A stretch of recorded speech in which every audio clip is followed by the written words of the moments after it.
বাংলাদেশের যেসব মানুষ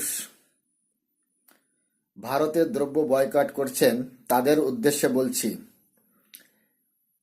ভারত থেকে আবার আমদানি করেছে 10,000 মেট্রিক টন আদা। আদা খাবেন তো? আদায় আবার টেস্ট লাগবে তো? ভারতের আদা তো, ভারতের আদায় গন্ধ বেশি। খাবেন তো আপনারা? হুম, বলেন, খাবেন?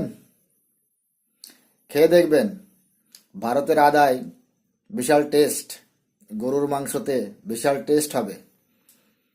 তারপর চাই, চাতে যদি আদা ঢালেন, চাতে আরো বেশি মজা দেবে। ভারতের আদা তো ভীষণ মজা, খাবেন।